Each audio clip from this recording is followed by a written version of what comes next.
पूर्णिमा सिंह जिंदाबाद जिंदाबाद जिंदाबाद पूर्णिमा सिंह जिंदाबाद जिंदाबाद जिंदाबाद।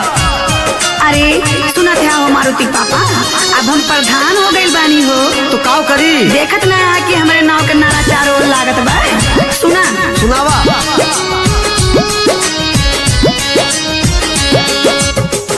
हो सैया खाना बनावा जाके तू चूल्हानी माँ।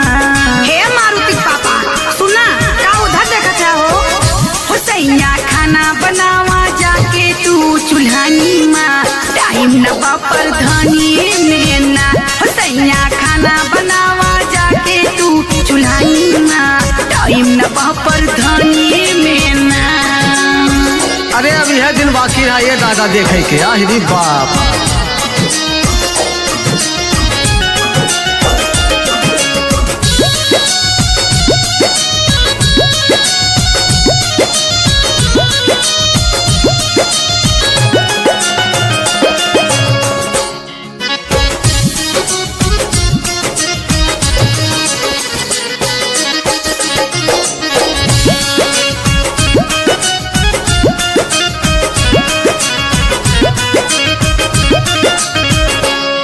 से शादी कई के लैला चौका बर्तन खूब करैला। जब से शादी कई के लैला चौका बर्तन खूब करैला। आहिरी बाप। हो जब से शादी कई के लैला चौका बर्तन खूब करैला। जाके चाय बना के हो जाके चाय बना के ले आवा तू दलानी माँ। टाइम न बापर धनी में ना हो सैया खाना बनावा जाके तू चूल्हानी माँ। टाइम न बापर धनी में ना। अरे जाना और हाँ अब घर के काम नहीं कर पाए जनला। अरे दादा तब क्या करी कमवा। अरे तार भौजी करी है हो अब कुछ तू कैला। अच्छा मर्द बनावे खाना अब मेहरारू करे निताई। नाम जलेबी बाई यह होत है भाई। ज्यादा पढ़ी लिखी मेहरारू लावे पे ये भैया। हो गौवा के आगे ले जाइबे महिला मंडल खूब बनैबे। गौवा के आगे ले जाइबे महिला मंडल खूब बनैबे। अब समझला। समझ गई नहीं जब ब्याह कई कर लान तब हम जान गए कि पूरा जिंदगी तुम्हें समझे ही पड़ी दादा।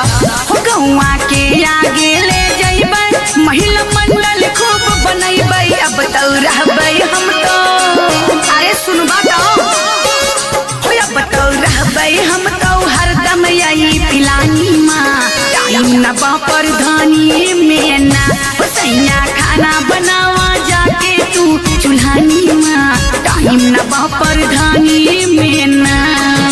अब टाइम ना रही। अरे तगई अब प्रधान हो गई मानी तो गाँव जवार के सेवा करे पड़ी ना। ये भाई अरे सुन ला हमरो दर्द कि ब्याह नहीं है व्याधि है। चाहो तो ले बचाए गले में माला पड़त है डीजे बजा बजा। ये भैया ये गांव जवान के सेवा करी है तो हमार का होई। ये भाई ये दादा हमार होई का। ये भगवान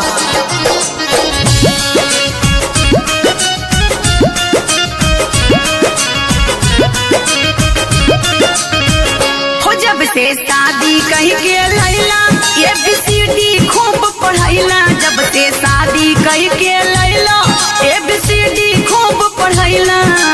तो से ब्याह करे नु है काल होई के दादा। ए सुना हो जब से शादी कही के लैला ABCD खूब पढ़ैला। पूरी माँ पढ़ लिख के पूरी माँ पढ़ लिख के अब हो गई स्वाभिमानी माँ। टाइम न बापर धनी में ना हो सैया खाना बनावा जाके तू चूल्हानी माँ। टाइम न बापर धनी में ना। अरे दादा बिजली के तार पकड़े है तो झटका तो लगबे करी। आहिरी बाप।